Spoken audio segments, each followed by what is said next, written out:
Okay, today we're down in Proverbs chapter 23. Let's keep in mind again, very, very quickly, that the Proverbs today is going to be repeating things that we've already talked about. And always keep in mind that the reason there is a repeat, that he tells us this over and over and over again, is because he deals with the weakness of man.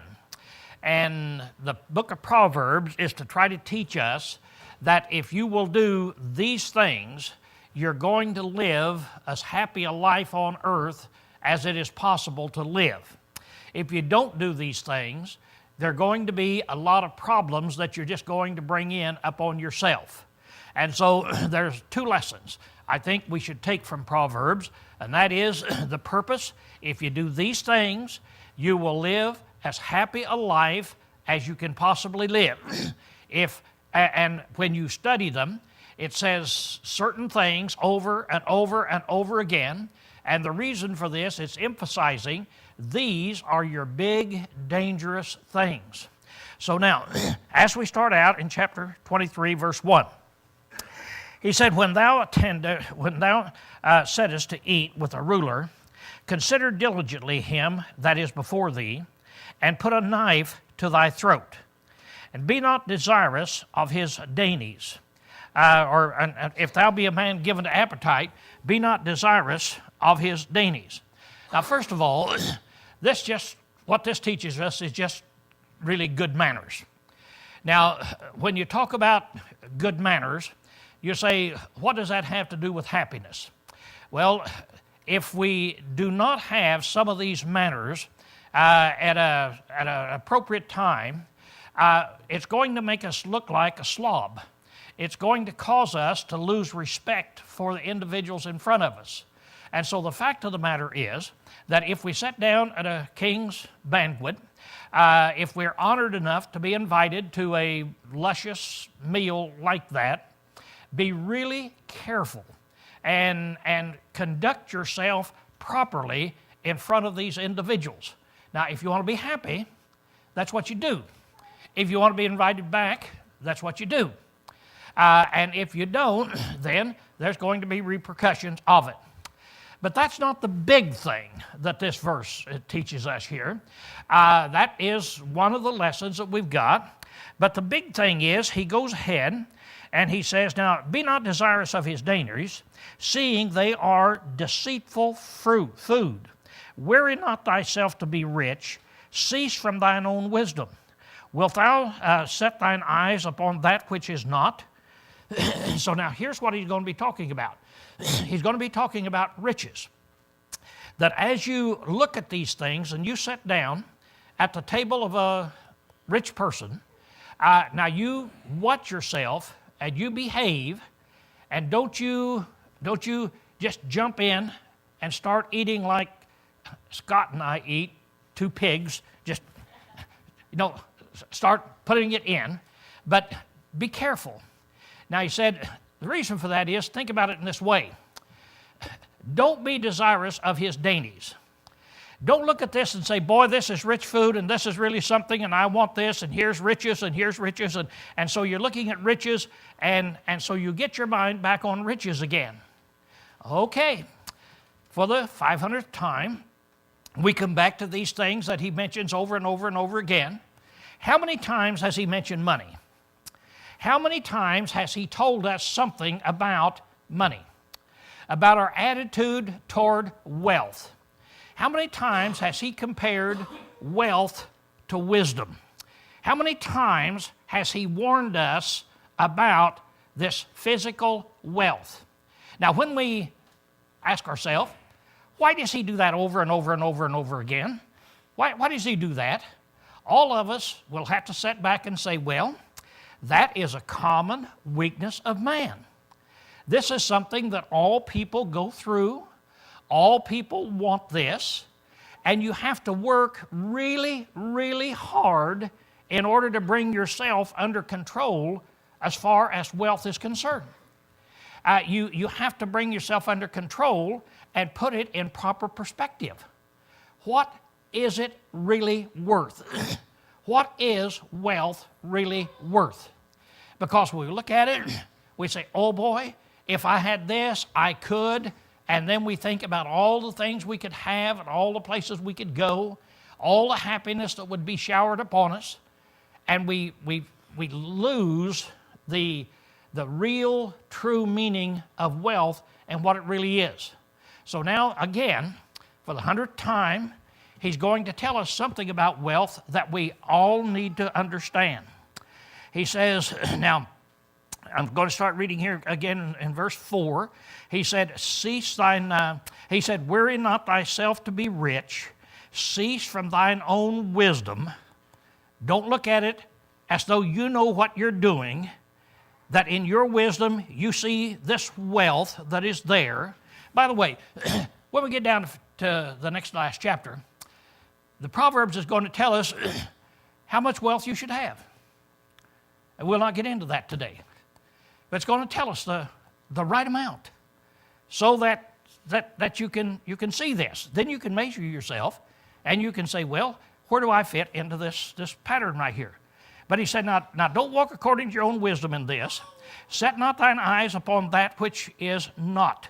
For riches certainly make themselves wings, like an eagle that flieth toward heaven. Eat thou not the bread of him that hath an evil eye, neither desire his dainties. So here he tells us something else about riches. Riches have wings, and they have wings like an eagle. Think about that. The next time that you drive along the road and you see a big bird sitting somewhere, between here and Snohomish, there's an old dead tree up here, and many times I see eagles sitting in that tree looking down there. And now if you go up to try to catch that eagle, what is going to happen? Suppose I want an eagle. I want an eagle so badly I would give my life for an eagle. So the next time I drive along, there's one sitting up there. I pull over. I'm going to crawl up there. I'm going to grab that eagle and take him home with me. What happens? You say, well, eagles have wings. In other words, it's going to fly away. Now, the same thing is true with wealth. It doesn't make any difference how much money you have in the bank. It doesn't make any difference how much your 401k is worth. Doesn't make any difference what the wealth that you have. You need to look at it and say, it has wings.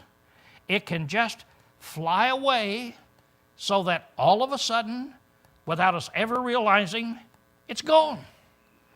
We've heard about back in the early 30s when the Great Depression came on, that people got up one morning, very, very rich people. They got up, turned on the radio, and they didn't have anything. They called the bank, there's no money in there. They were totally broke. And on that day, many, many people lived in high apartments, went to the window and jumped out and killed themselves because they couldn't stand it. Now you say, well, how long did it take their riches to fly away? Overnight. They went to bed, a tremendously rich person woke up the next morning and had nothing. Now, don't you ever think that can't happen to us today. I don't care how much stock you own. I don't care how much wealth you have. Don't you think that it can't happen today? That's what he's telling us. Riches have wings. Now, you remember another way he put it, which I think is rather unique and it makes an impression on me. And it says, the bag that you put it in, your purse, your billfold, wherever you put your riches, that bag has holes in it.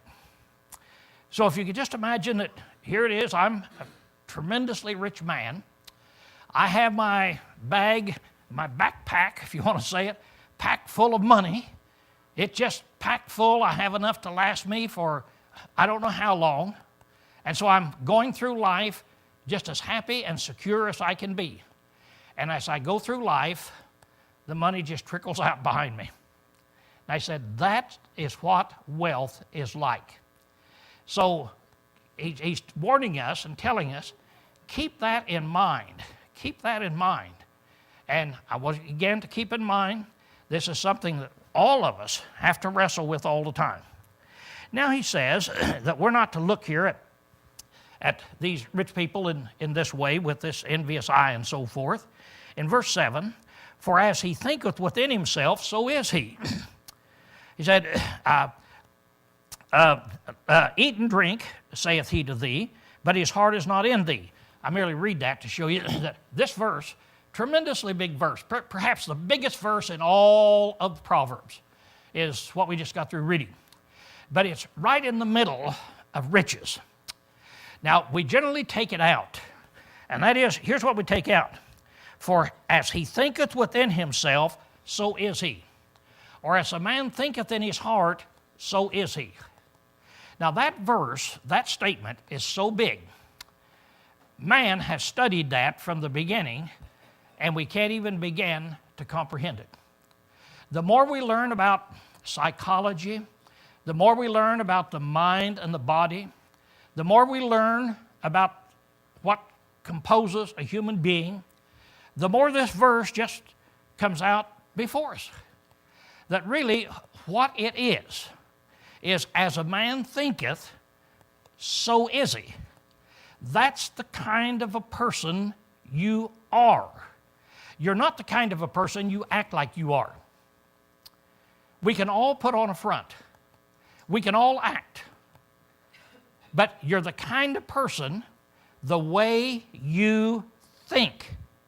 That's the big key right there. As a man thinketh, so is he. So how do you think? Now, how long could you talk about this subject? We must move on. But it is just so big. I remember back at the turn of the century, when 2000 came, you remember all those big things that were there? And so they asked people, what are the biggest discoveries in the 1900s? And so they took scientists. In your field, what was the biggest discovery? Aeronautics. What was the biggest thing that happened in aeronautics? And then psychology. And so they asked these psychologists, what was the biggest thing that was discovered in the 1900s? And they said the biggest thing we discovered in the 1900s is that a man is what he thinks. As you think, so are you. Never once did they give the Bible any credit for that. But they said, here in our progressive society, that's what we've learned in the 1900s, and it's the biggest thing we've learned. Well, here it is, been in the Bible all along, and you can't believe really how big it is. But that's another story, so you got to keep that in mind there. So he goes ahead, and he said in verse 8, the morsels which thou hast eaten shall thou vomit up. Now, this, put it back in context, this riches, that here it is, I'm associating with a rich person. I'm just gobbling up what I can gobble up in my association with this rich person. I want to be rich like his. I'm just gobbling it up. Well, the day's going to come when I'm going to vomit it up because I won't know how to use it. As a man thinketh in his heart, so is he. See, that's the thing that counts. It's not what is in your billfold. If you open up your billfold or your purse, and it may hold $1 million, that's not what you are. That's not what your life is. So forget that. As a man thinketh in his heart, so is he. And if your thoughts are not right, then all of this thing that you have accumulated, and you're looking at it in the wrong way, a day's coming when you'll vomit it up. It's just scary when we study the Bible and learn these magnificent truths that the Bible gives us in such a graphic way that we can't forget them there. But that's what the book of Proverbs is all about. Verse 10, remove not the ancient landmarks, and enter thou not in the field of the fatherless, for their Redeemer is strong, and he will plead their cause against thee. We talked about that about 2 weeks ago. That if you remove the cornerstone or the markers from your neighbor's property, move it over to give you more property. Now, it may be that next door a widow or an orphan is living there. They can't fight you. They can't take you to court. They don't have any money. So I move this over. And they tell me, you shouldn't have done that. Oh, yeah, get it surveyed. So they check, and it's going to cost several $1,000s to get it surveyed. They can't do it. I'm in charge. So I steal me some property. What he says is, if you do that, you remember in here that their Redeemer is strong. They do have somebody watching out for them, and he will plead their cause against thee. That is, God takes note of this, and you'll have to answer to God for your thievery and your treating them in this way. Well, 13, withhold thou not correction from the child, for if thou beat him with the rod, he will not die, but thou shalt beat him with the rod, and shall deliver his soul from Sheol. Now, again, this is a graphic way of putting it.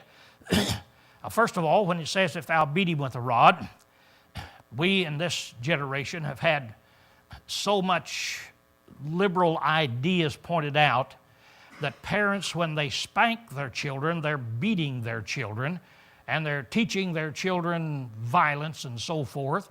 And it's almost as though if you spank your child, you're beating your child. That is, that is true. If you spank them, you're beating them. But if we got an idea, if you beat somebody, it means that you're going overboard. You're being violent. That's not what this is teaching. It's not saying be as violent as you want to be. What it's saying is punish your child. Punish your child. Spank your child. Let your child understand there is a punishment for wrongdoing. Now, we've talked about this before. We'll not belabor it. But again, God wants us to know something about this. And keep this in mind. God himself uses two means to keep me in control. He first of all offers me a blessing. If I will do certain things in certain ways, I will be blessed. He will bring blessings upon me. But then if I don't do right, then he puts hell out in front of me. He puts the punishment out there. Here's what you have waiting on you. And so every one of us as adults, we have this before us. Our Father in heaven says, here's your reward if you obey, and here's your punishment if you disobey. And both of them are tugging at me. This one I really want. That one I don't want.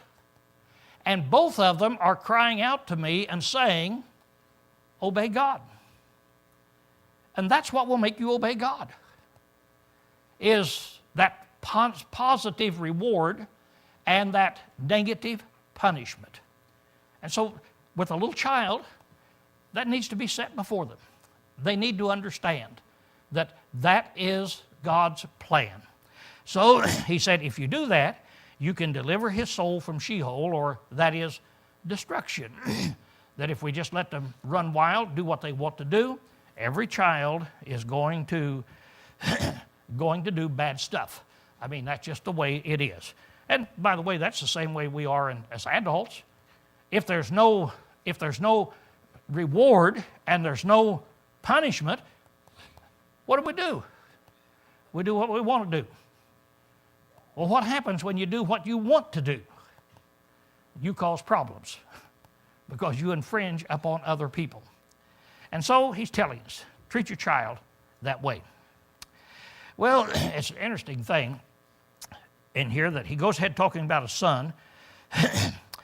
But I'm going to skip some in here. I just want to kind of get down and pick out something here. Verse 17, let not thy heart envy sinners, but be thou in the fear of Jehovah all day long.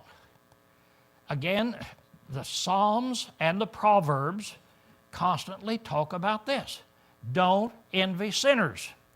Now, when you say this, it's so easy for us sitting here in a church building and say, oh, I don't do that. I don't envy. I don't like this.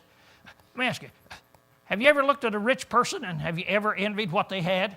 Have you ever wished that you had what they had? We've got our own cute little cliche, so that it doesn't sound so bad. That I wish I had what Rod has and he has something better. Oh, think how nice I am here. I'm wishing he had something better. But here it is, I envy what he's got. In other words, I want what he's got. Has that ever been a temptation to you to look at somebody and you want what they have? Have you ever driven along and seen the nice house up on the hill? And that's what you want? And boy, I want what he has. Have you ever envied? No? What you say? Sure. That's what we're born with. What do two little kids do? As soon as they're able to walk, you take Gus and give him a toy and put another kid out there in front of him. What's Gus going to do? Oh, bless his little heart, he'll be nice, won't he? And Gus will say, here, you want my toy? And he'll give his toy away, won't he? See? No, he's going to look out, wham! And he's going to grab that toy of that other kid. That's just normal. And that's where punishment has to come in. And we have to be taught that. So ask yourself the question, have I conquered that? Have I conquered the attitude toward riches? Or do riches control my life because I envy and I'm striving to get them? Well, don't envy them. And he goes on down and talks again about the wine bibbers and gluttonous and don't associate with them and the drunkenness. And again, in verse 21, drowsiness will clothe a man with rags. How many times has that been brought up? Slothfulness, drowsiness, not working, just loafing. What will that do? It'll clothe you with rags. You're not going to be able to dress well. You're not going to have enough wealth to be able to live a proper life. So now look, the book of Proverbs teaches us this. If there's one thing that can destroy your life, it is the wrong attitude toward riches, that I really want them. And I envy people who have them. That'll destroy you. On the other hand, I don't care anything about riches and physical things. And what I care about is laying in bed late in the morning, not going to work if it's raining outside, not really going out and laboring the way I should. That's going to bring you to poverty, and it's going to give you an unhappy life. So you say, what in the world? I can't do this, and I can't do that. What does the Proverbs say I can do? Well, it's going to give us an answer. It's going to give us an answer. Well, we get down here then to 22. How many times we hear this? Hearken unto thy father that begat thee, and despise not thy mother when she is old. That here again, treat your parents right. Accept them and their wisdom that they have to offer you. And then verse 23, another big verse. Buy the truth and sell it not. Now that's a big thing. Normally, whatever there is in life, if it's of value, we buy it. And then if somebody offers us more than what we gave, then we can sell it and we have gained something. But what he says is, you buy the truth, and once you get the truth, don't ever sell it. Whatever the price is, it doesn't make any difference what it is.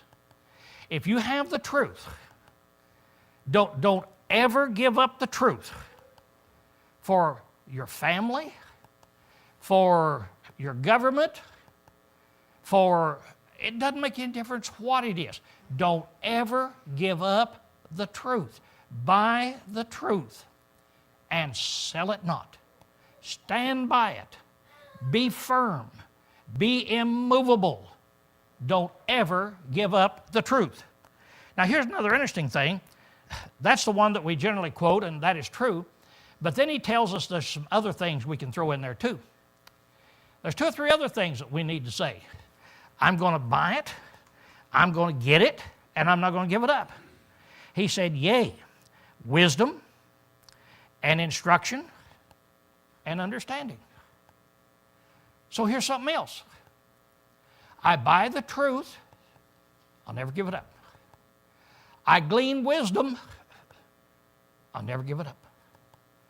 Understanding, and I'm never going to give it up. I'm going to hold these things close to my chest, and there's no price on earth that'll be able to pry it away from me. Now, if you do that, you're going to live a happy life. You're going to be able to live the kind of life that God would have you to live. Well, look in verse 27.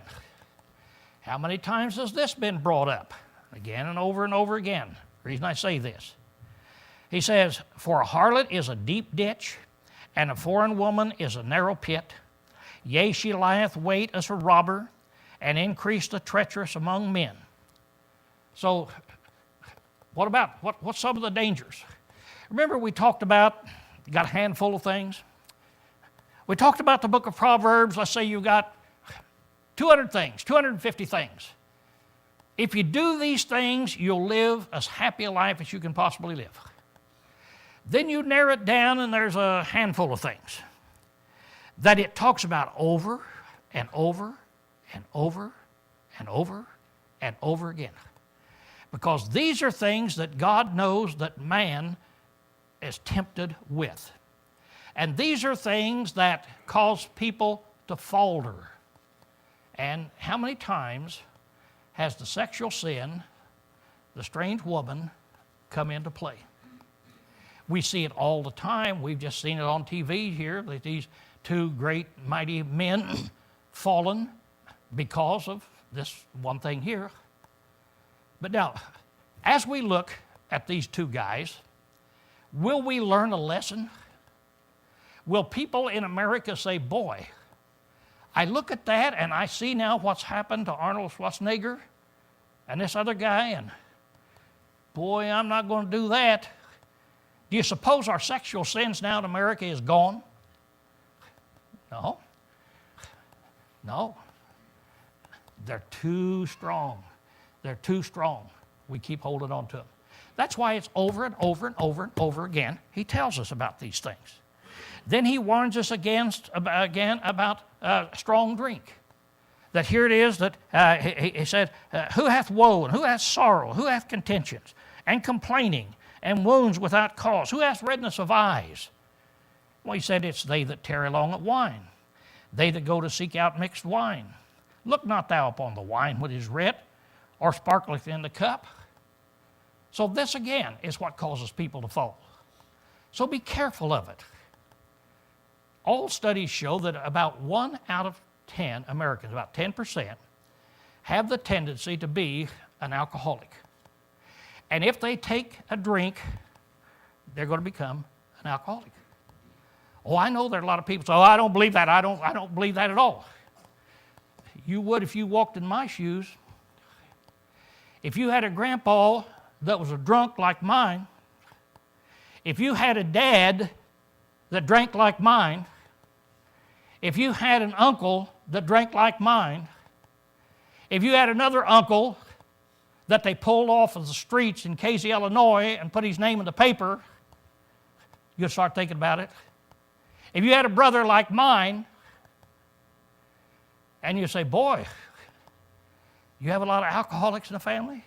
Yeah. You bet your life. And I'll tell you another thing. If I hadn't stopped drinking early when I did, that's where I'd be. One of the hardest things I ever did was to stop drinking. Don't you ever come to me and tell me, oh, there's no strength in that. There's no power in that. See, no, you're talking to the wrong guy. I've walked the walk. I know what it's like. And here it says, don't even look at it that's there. So he goes ahead and he tells what will happen when you start drinking and you do this, all kind of bad things will happen. And he says, then you wake up and you'll say, let's do it again. That's the unbelievable thing.